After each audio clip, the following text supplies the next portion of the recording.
নমস্কার বন্ধুরা, জ্যোৎস্নার রীতিকথায় একটি নতুন পর্বে তোমাদের সকলকে স্বাগত জানাই। বন্ধুরা, বেশ কয়েকদিন আগে ফেসবুক ইউটিউব স্ক্রল করতে করতে একটা প্রশ্ন, বলা যেতে পারে একটা ভিডিওতে প্রশ্ন করা হয়েছে যে মথুরা বৃন্দাবন ঘুরতে গেলে সেখানকার শিলাখণ্ড ও মাটি বাড়িতে নিয়ে আসতে নেই।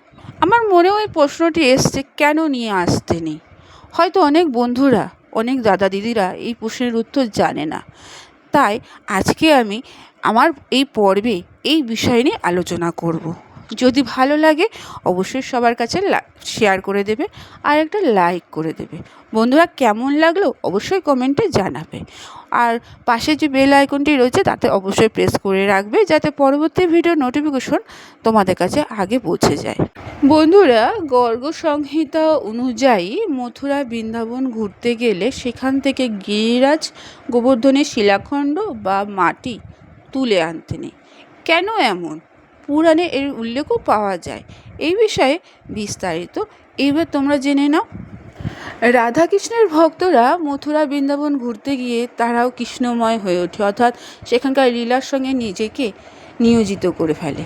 কিন্তু যখন বৃন্দাবন থেকে নিজের বাড়ির দিকে আসে তখন সেই মোহ ত্যাগ করে, আপনি নিজের শরীর থেকে সেই মোহ ত্যাগ করে যায়। এই স্থানে দুটি কৃষ্ণের জীবন অপরিসীম গুরুত্ব রয়েছে।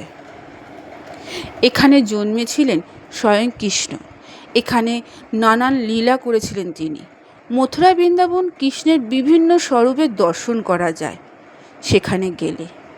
এখানে এলে বাঁকে বিহারীর মন্দির, প্রেম মন্দিরের দর্শন করতে যায় অনেকে।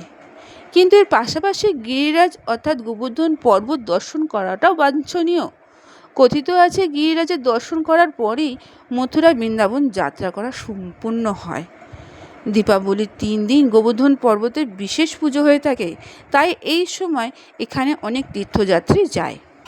গর্গ সংহিতায় গিরিরাজকে পর্বতের রাজা এবং কৃষ্ণের অত্যন্ত প্রিয় হিসাবে চিহ্নিত করা হয়েছে।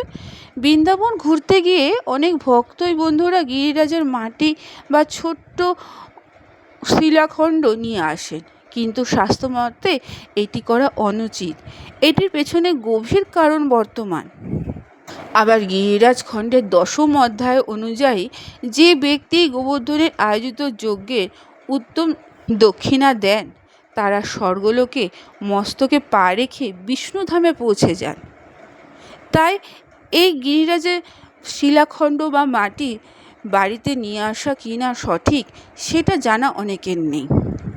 পুরাণে উল্লেখ পাওয়া যায় যে মর্তে জন্মগ্রহণের আগে রাধাকৃষ্ণের কাছে এমন কোনো স্থানের ইচ্ছা প্রকাশ করেন যেখানে শান্তিতে বাস করবেন এবং যেখানে তিনি একান্তে বাস করতে পারবেন।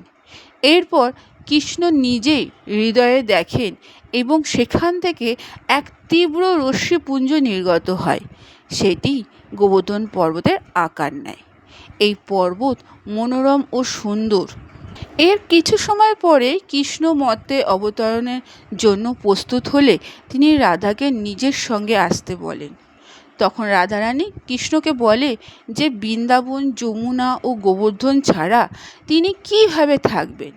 এরপরে কৃষ্ণ 84 ক্রোশ ছাড়িয়ে থাকা ব্রিজমণ্ডলকে মর্তে পাঠান।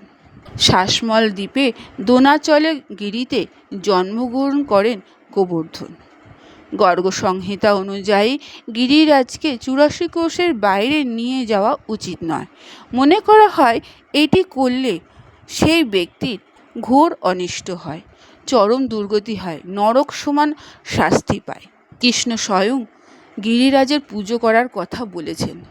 পর্বতে কোনো অংশে পুজো করা সম্ভব না হলে গরুর গোবর দিয়ে গোবর্ধন পর্বত বানিয়ে তার পুজো করা উচিত।